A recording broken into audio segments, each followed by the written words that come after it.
And that's what you have saved on your phone? Like, what? That took me a while. I was like, wait, rewind that. Yeah. Rewind that. What?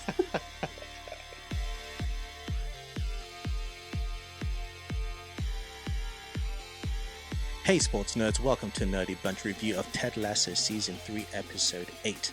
My name's English Dave, and joining me to figure out how I feel about Nate is my co-host Tim Sportsman. What's up, Tim? What's up, Dave? That is a strong question. Right? I don't know how I feel. I don't either. Exiting this episode, I'm like, I guess we like him now, right? But I there's mean, parts of me that's like, come on, man. Come on, man. You know?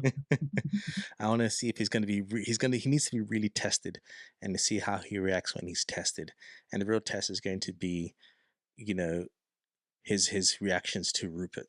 Because you saw this episode, Rupert's just like, Well, you know, total disrespect from your owner. right. You know, he tries the Love Hounds meeting and he's like, nah, I don't got time for this.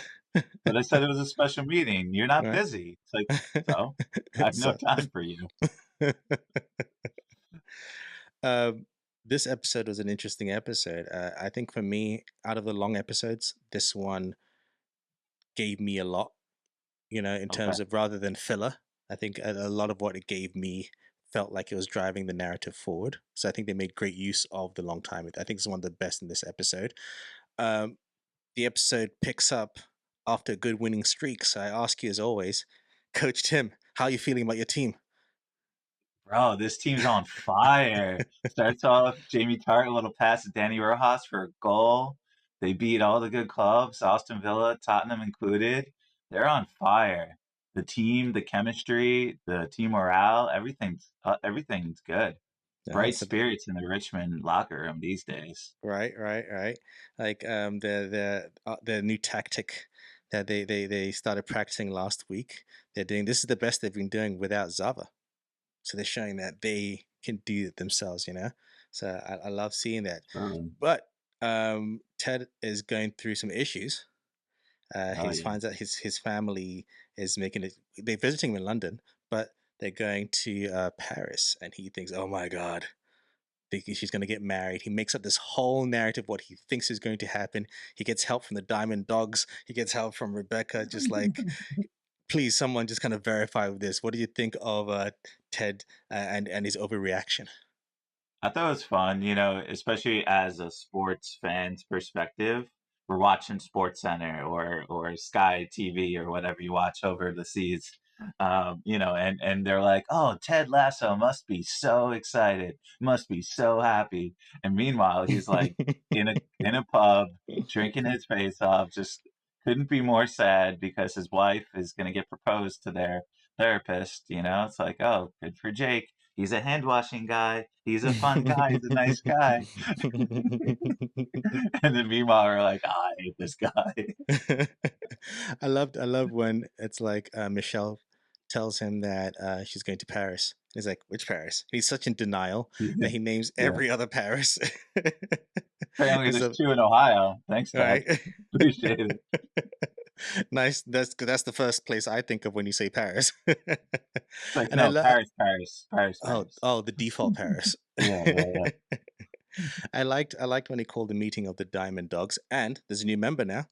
Right? Trent, Yeah. let's go.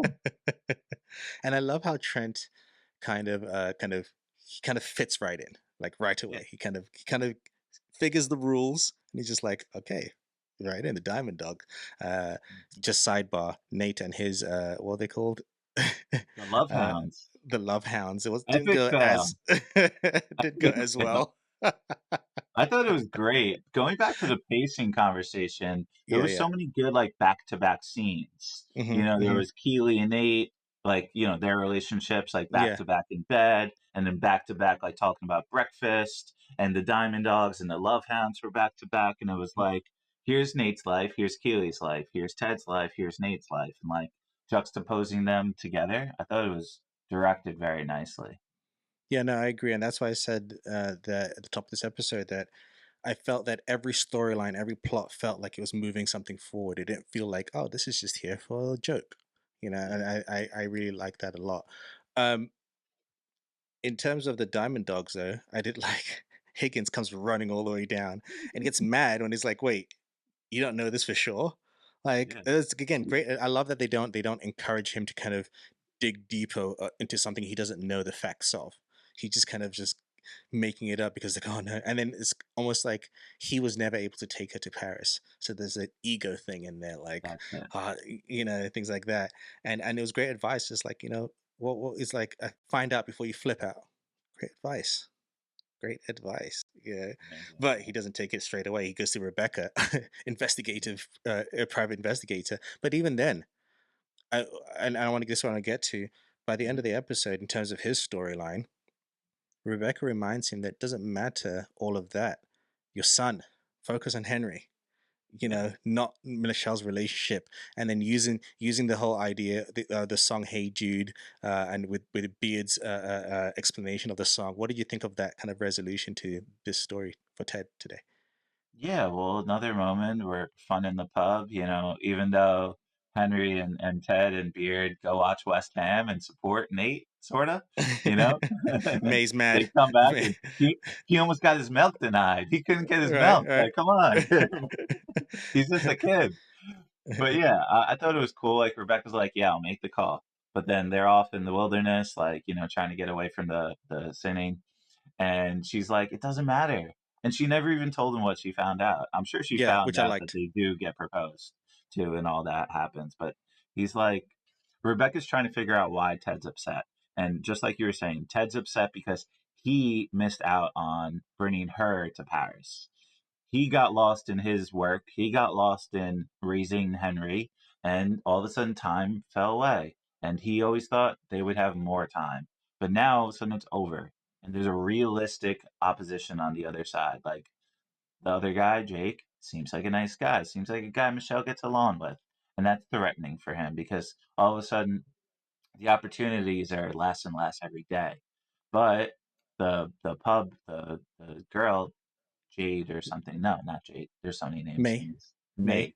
May. Yeah, the pub owner, May, reminds him when they're doing the exchange about the pinball and the money and rigging the machine, nothing's impossible. So Nope. there's still time for them.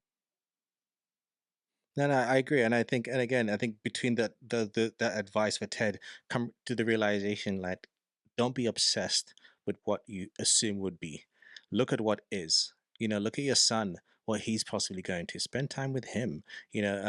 Because like the song "Hey Jude," I didn't know this about the song that it was written, for the child of a person of divorce, right? Saying that things are going to be okay, and it's like you're so focused on how it makes you feel. You have a great kid here that if you don't pay attention to him, he can take it negatively too, and you need to be with him, and tell him that's going to be okay. And I love that scene with Beard explaining that to him, Beard being like a good like uncle type character, like to this kid, just explain to him. Well, as you mentioned in the song, it was the best friend writing it for his friend, being Mm. like, I hope Yep. these words will give you some sort of Yes. peace. And that's Yeah. what Yeah. Beard's there for. He's like, all right, if we're going to West Ham, I'll support you, but I got to go home first. I got to get my Yes. coach kit out, Yeah. the Yeah. glasses and all. It's like, I'm not supporting West Ham. I No. couldn't be more upset. And I love how like when May puts him and Ted on probation, and he's just like I had no choice. You think I wanted to go? Come on. um, what was it? Da, da, da, da, da, da. But yeah, no, I think that was a really good pivot for Ted's story, and I think what's interesting at the end is that at least what we don't see a ring on Michelle's finger, No, and it doesn't seem that it was a great trip. I don't know. Did you? I felt there's a bit of animosity between Michelle and Jake, and I don't know if it's me. Did you sense like you could feel some kind of throughout the episode? Every time there were moments between Ted and Michelle, you could tell they used to be married. They're very similar in absolutely. their The whole joke personalities, in the right? You felt that? beginning, Ted's like, I'd rather face to face time over FaceTime anytime. And then they went back and forth about, well, it's weird to see a priest with shorts. And, oh, it's weird when, like, you get pulled over by a guy that's your same age. Right. They have the same humor. And then Jake's Hmm. here, like, I'm a hand washing guy, I'm just Right. a good guy. And good Yeah. guy. I've learned good guy doesn't win every time, you know?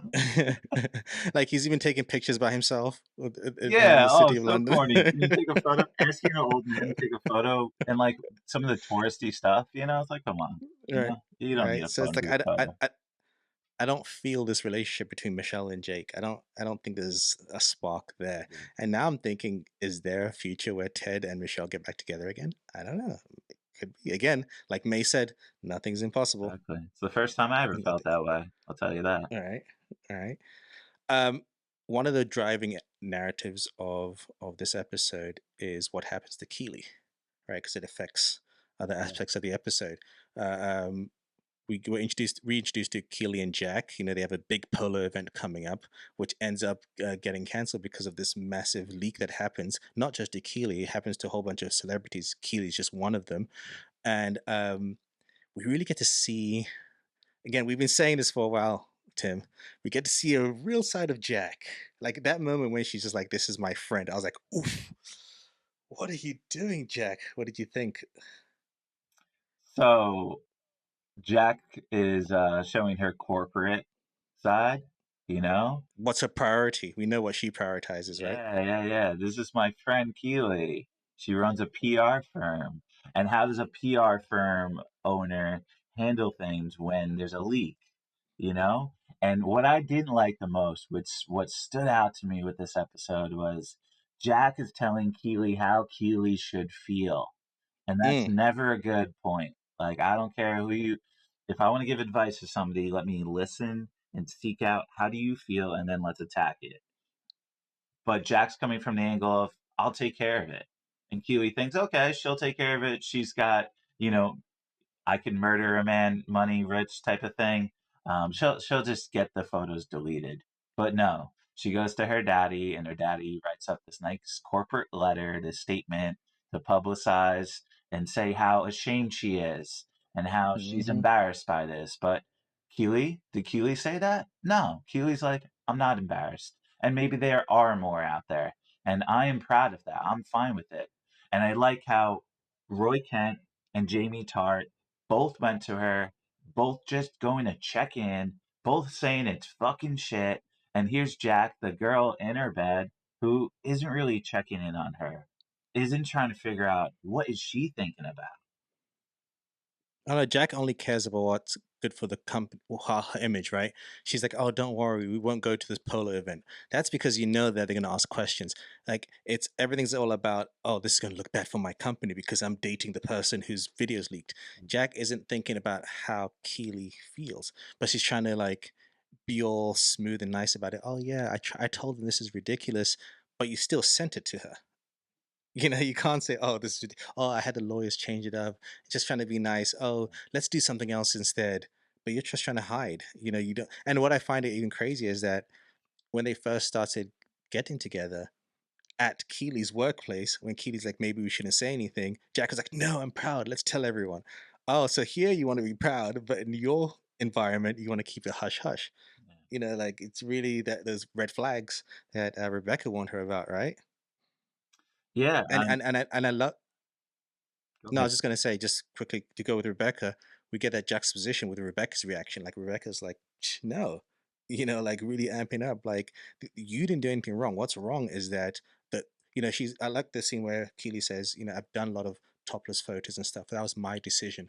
This was never meant for the world, Yeah, right? This was never meant to be out there. It should be a choice, you know. And we'll get to, it, but even the team has that same debate, right, about choices and things like that. sure. But yeah, I just think just seeing the side of Jack and just like, sorry, Jack, Oh, it I was a can't, terrible I don't know. episode for Jack. She was Yeah, scrambling yeah, the whole episode and not even like yeah, yeah. connecting, you know? She, And then she leaves. yeah, they're done. There's no way. They're done. Like, I I think this if this is the final season, I think this season might Keely's journey might be telling Keely, maybe you need to spend some time for you.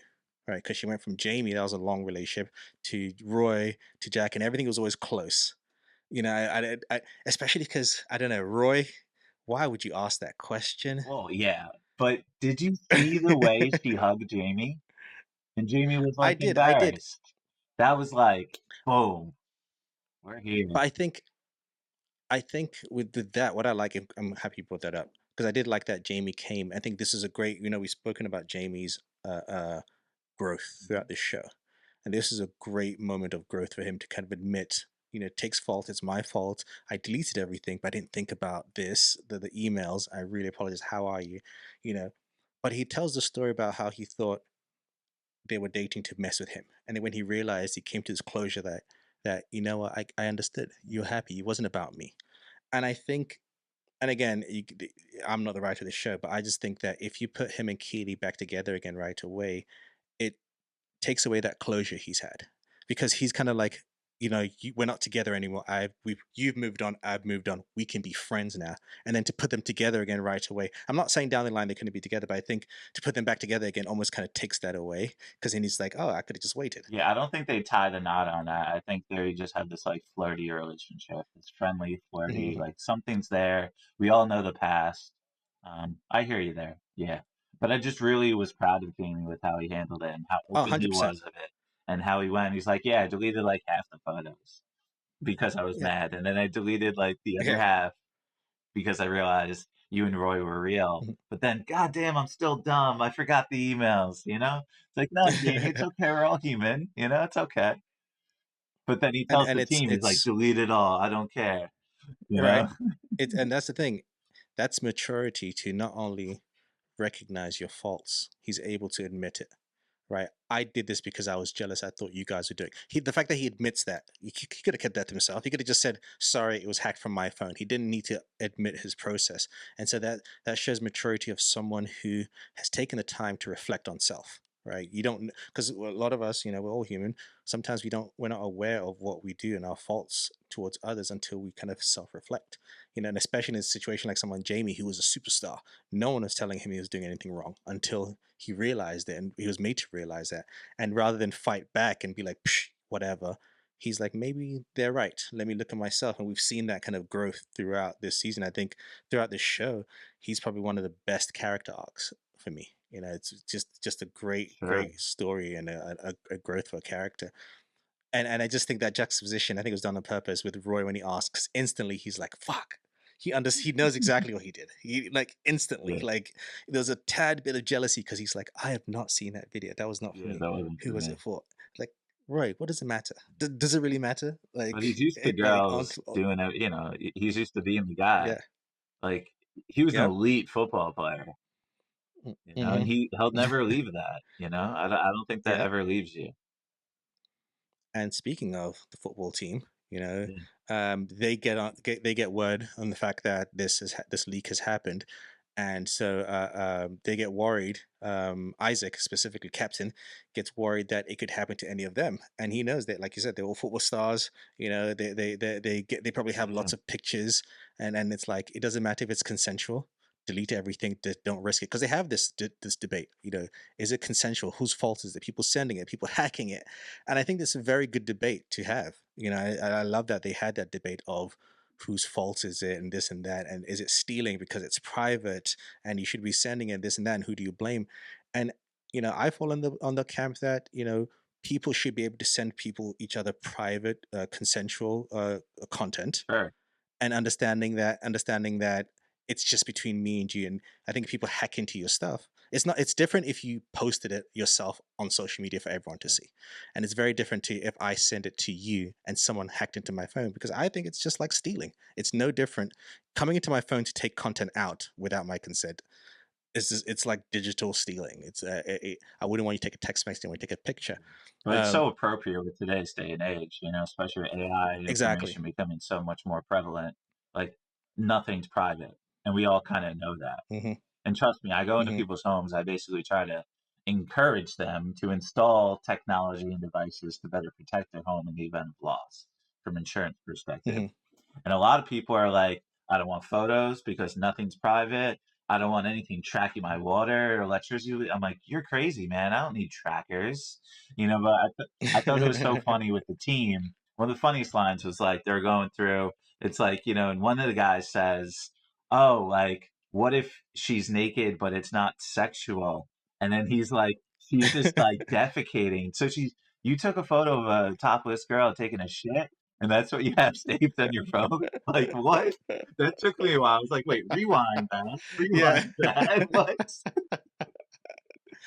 Uh, but and I love that that you bring that up because they ask these questions because it is a nuanced thing, right? It's like, okay, what kind of Yeah, photos are deemed bad or good or whatever, and I think like that's what Isaac was like. You know what? Just delete everything.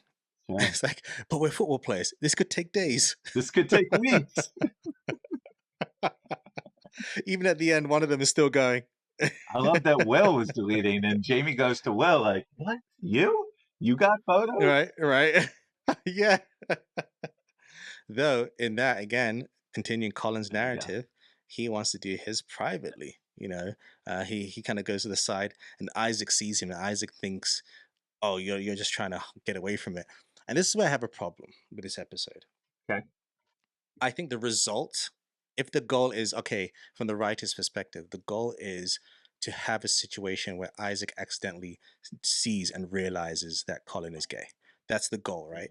And left with Colin being like, and Isaac walking away and left with Colin being like, oh shit, how is he going to react? I don't think it should have been a situation where Isaac grabs his phone and looks through it. Okay. You know, I almost wish it was a situation where, as Colin is trying to move away, he bumps into someone, the phone drops. Isaac's like, where are you going? He picks up the phone and he sees Yeah. it, kind of thing like that, as opposed to snatching it from his hand. I don't know Isaac would do that. No, I hear you there, but it's almost like talking about how the photos were leaked to begin with. They're just Mm, taken from you. It's not mm, your willingness to, reveal those photos. And he's been hiding, hiding, hiding, doing everything away from the team. It takes the captain to go over, and that wasn't his intent. It's just boys being boys. But when I like girls and you like boys, maybe we don't fully understand that, and especially Isaac of all guys, he's that like macho-y, he's a footballer that mm, kicks the football into the office and makes Higgins drop mm. his tea. He's that kind of footballer. He's not this like kind, compassionate guy that maybe like Danny Rojas could be. You know, so he goes over Mm, there and snatches the phone. I know you're saying like that's invasion of privacy, but that's the whole point of the conversation. The whole point of the leaked news mm. is True, invasion of true. privacy. True. I see a point there in terms of having that be a metaphor for that thing. But I also think as much as the episode is trying to leave on that kind of cliffhanger of like Isaac is like doing his typical Isaac face and walking away with leaving Colin kind of worried. I think Isaac won't react in the negative reaction that Colin is fearful of. I don't think so. I think Isaac will kind of be more like maybe that's what they're setting up, right? The way he kind of snatched it, he'll feel bad. Maybe he's kind of scowling at himself, like, "Oh shit, I assumed all this about you, and I was wrong. Let me go and reassess how I have to Yeah. process this." But I don't necessarily think Isaac's going to be like come out and be negative towards Colin because I think Colin's narrative because his fear is that his biggest fear, like you mentioned before, is how will the team react to him. Yeah, and I think it will be more of a positive reaction than he thinks because the same way we kind of discussed how would Trent react. We found out that that came from a positive place. That's what I think. But Sure. the other relationship, you mentioned it, Nate There you and go. Jade. Nate, they spent the night together when the episode opens. Nate already brushed his teeth, shaved, and showered. But she took a screaming piss right in the suite. I love it. He's like, "Wow, okay, What I love all about right, that, you're gonna do that? Okay." but it's it's great that you bring that up because throughout this whole episode, Nate is his personal storyline is figuring out what are they, what's their status, her and Jade. He doesn't mind. He's not trying to pressure anything. He's just trying to understand it. He doesn't know how to kind of go about it. And where he's kind of tiptoeing around things, he even uses next door's toilet.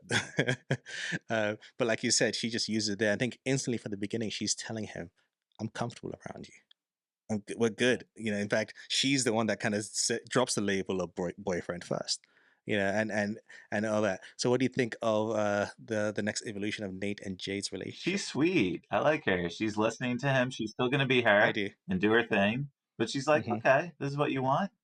You know? It's like, "Oh, Nate, this is my boyfriend. He's awesome. Oh, is he? Like they play little games and, Right? complimenting his smile, making him feel more comfortable.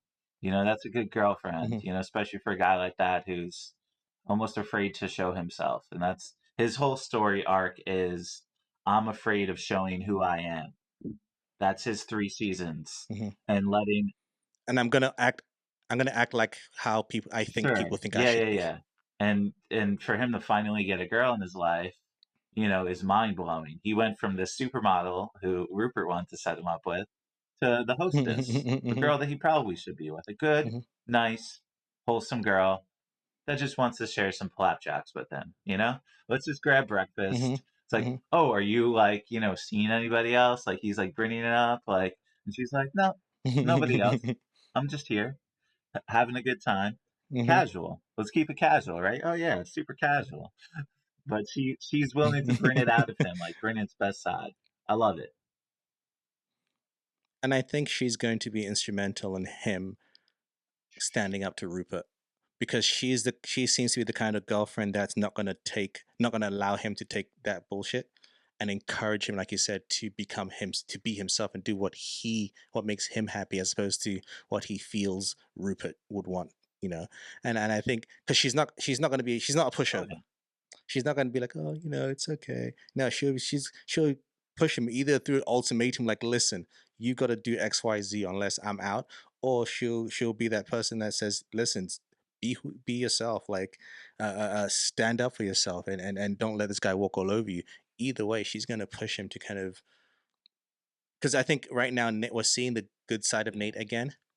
But as soon as Rupert gets involved, he kind of shies away because he wanted to say, oh, I didn't mind that they were at the game, but as soon as Rupert says that, he kind of just agrees, you Absolutely. know? He's like, oh, I thought it was funny. And then deletes the text. I'm like, Yeah, come yeah. on. And I think that's going to be a thing that kind of builds For more sure. and more, where he's going to have to make that decision. I think Jade's going to be a huge part of why he kind of steps against Rupert because before he didn't have anything else. He felt he only had that team. He thought, but now he realizes I have Yeah. Jade. I don't need, like that's a big part of what I've wanted. I have someone that I want and who wants me. It's not just one side, and who wants me for me, who encourages Yeah. me to be me. As opposed to Rupert, who's like, no, you should drive this car, you should dress like this, you should say these things.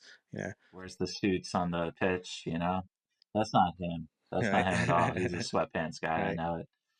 There's no right, right. he's got to be comfortable in his own skin, and it's going to take standing up to a bully to do it. And there's no Mm-hmm, doubt he's mm-hmm, going to have to say something to Rupert before the series is over. mm-hmm. We mentioned Henry, but Henry got a little bit of other Yeah, nice moments in this episode too. I like playing kick-ups with the team. I like there's an ongoing narrative of uh, wanting to get drums yeah. and playing drums on a pillow, things like that. And what was the other? Oh, when Will and Henry, when Will's training him, it's like training him was a child labor. I love their peeking in through the blinds in the office. It's Beard Right. and, Yeah. and Roy and Higgins. I think this episode made me like Henry more as a character. I had nothing against Henry, but I just thought, like, outside of just being Ted's son, like, what are you? And I think Henry has, and even the first episode of the season, in terms of, and this episode, in terms of bringing Ted's mindset back to, yeah, why can't Nate and I be friends? Mhm. You're using that kind of childhood innocence of Henry.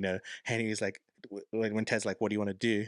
And I want to go watch football. Yeah, It's just like I do football all the time. You want to watch football, and then even going to his rival's Ted. game, having his son wearing his rival's shirt, things like that. And the son doesn't care. He's just like, we're friends. Everyone's happy. You should all be happy. And I think that I like that as a way to kind of have Ted be like, yeah, I shouldn't be mad at Nate. What do you think of Henry in Yeah, that I love position? it. It's like, why does West Ham and Richmond have to hate each other? Why does Nate and Ted have to hate each other? Like, Hmm. let's just like why can't we appreciate each other? And that brings out a lighter Hmm. side of Nate. Henry's there. I love like Ted and Beard set it up too. They're like, all right, we've done all this work. This is finally the only day we don't have to go to practice. We don't have to drop anything. What do you want to do? We could go to River Thames, you know? I don't care how it's spelled or what it sounds like. We could, do all the touristy stuff or Jane dropping in another crazy bomb. She's like, "Oh, they could do this tour that takes 6 hours and you get kidnapped." It's like, what?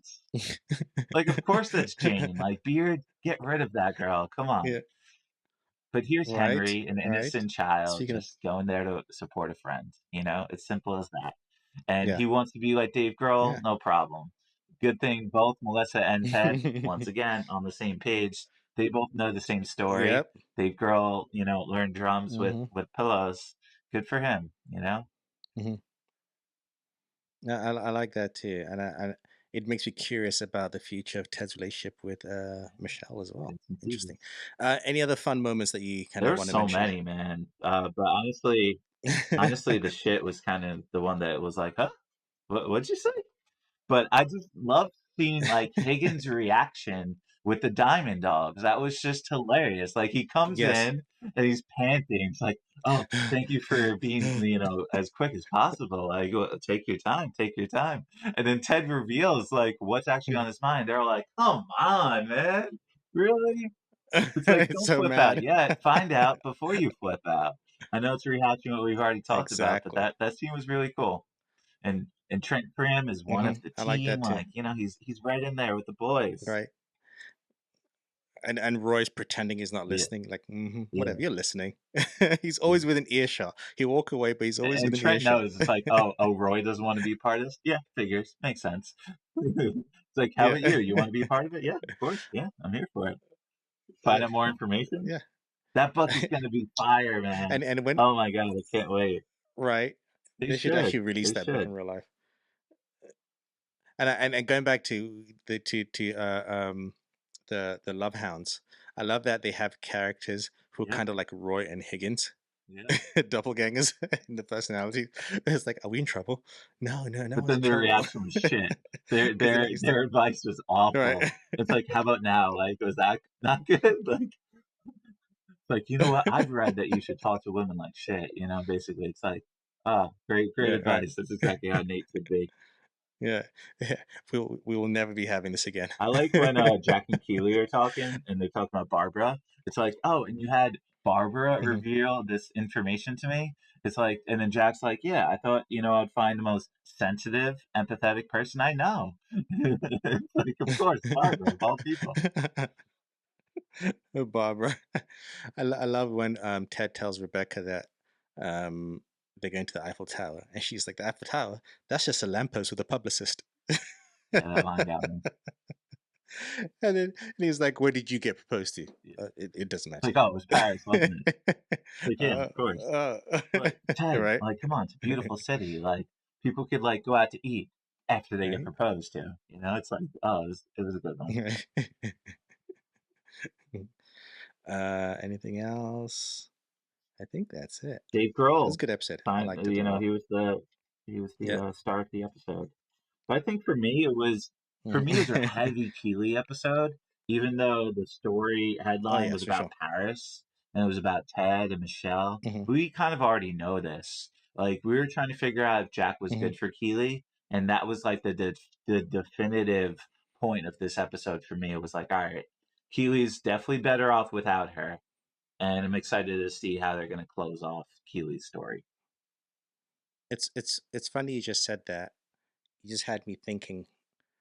I think the headline it's the title is "We'll Never Have Paris." That could be talk about Keely and True. Jack, right? We'll never get to what we could have Okay. got to. It's a metaphor. We'll never have that. So I think Okay. you're right. That was the kind of crux of the Yeah. episode. What kind of showing Keely that Keely's now becoming more and more aware of the red flags. Before she tried to ignore some red flags or possible red flags, things like we mentioned last week. Suddenly, like Jack knew where you were having dinner to pay for the dinner. Like, what? She's following you, trying to control a whole bunch of stuff. And this is the first time I think Keely's being aware, acknowledging the red flags, and realizing that maybe this worldwide romance isn't what I think it will be. We'll never have Paris. There you Right. go. There you See, go. that's what we're a good team. Right, That's right. what it's about, opening up the doors. right? And You're that's like, it's like, over. And Nate and Jade, you never know. It's so young. I don't think we're going to yes, get any conclusions out of that. yeah. But at least Nate's with somebody that will potentially get him to speak up for himself. Exactly, exactly. I agree. What do you nerdies think? How do you feel about Nate? How do you feel about Jack? What do you think the future will be? We're coming down to the final stretch of this show, which is, I think this is the final season, unless something else changes. Where do you think it will be? At least for now, we know that Richmond's doing very well, you know. But will West Ham respond in kind? We shall find out. Find us on social media at the Nerdy Bunch and let us know. Thank you, Tim. Thank you, Dave. My name is English Dave, and this has been a Nerdy Bunch review of Ted Lasso Season 3, Episode 8. And as always, Tim, Keep it nerdy. peace.